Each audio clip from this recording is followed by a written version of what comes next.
من أقوى الوصفات الطبيعية الناجحة والأدوية التقليدية لعلاج الجهاز التنفسي.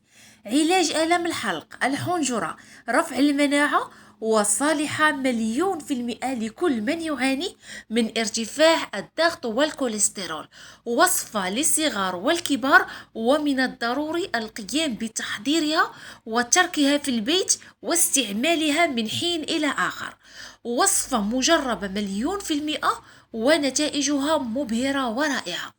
بالنسبة لطريقة التحضير، نحتاج كأول مكون إلى الثوم الأحمر.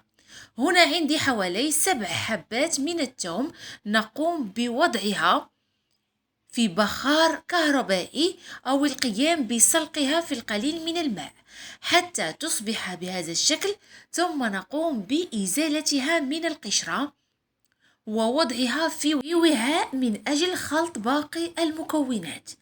هذه الوصفة حبيباتي وصفة مجربة مني شخصيا، ومن الضروري أن تقوموا بتحضيرها، فهي تعتبر علاج متكامل لكل من يعاني من الحساسية، الربو، بالإضافة إلى أنها تطرد البلغم، وصحية ومفيدة للأطفال الصغار.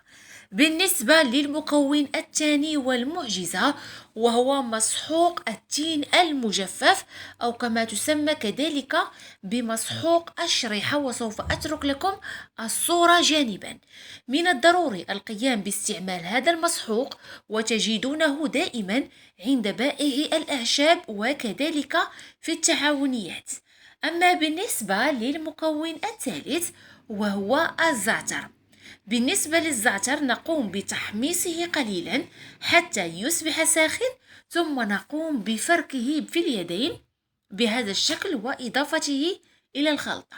عندي هنا تقريبا 7 حبات من الثوم الأحمر من الحجم الكبير، ملعقتين كبيرتين من الزعتر، وما يعادل تقريبا كأس كبير من مسحوق التين المجفف. هذه الوصفة حبيباتي من الوصفات المجربة، والتي أتمنى منكم راجية من الله أن تقوموا بتحضيرها، فهي علاج متكامل، ترفع المناعة، تحميكم وتحمي أطفالكم من الإصابة من العديد من الأمراض المعدية، خصوصا الزكام، الكحة، وطرد البلغم. بعد ذلك سوف أقوم بدمج جميع المكونات مع بعضها البعض بأطراف الأصابع، ثم سوف أمر إلى إضافة المكون الأخير. وصفة سهلة جدا في المتناول، ومفعولها قوي للغاية. قمت هنا أحبائي بإضافة كأس كبيرة من زيت الزيتون، وهي كافية، ثم نقوم بخلط المكونات مع بعضها البعض، ثم القيام بالاحتفاظ بها في قنينة زجاجية. بالنسبة لطريقة الاستعمال، تستعمل الوصفة يوميا قبل وجبة الإفطار بنصف ساعة، ملعقة كبيرة قبل وجبة الإفطار، وصدقوني أنها من أروع ما يكون للعناية بالصحة ورفع المناعة للصغار والكبار. كانت أحبتي هذه وصفتي لكم لليوم من الوصفات التقليدية الناجحة والمجربة، وكالعادة أتمنى منكم أن تقوموا بمشاركتها مع كل من هو في حاجة إليها، ووضع لايك للفيديو تحفيزا لي على العطاء والاستمرار. دمتم في حفظ الله ورعايته، وإلى وصفات أخرى ناجحة ومجربة بإذن الله.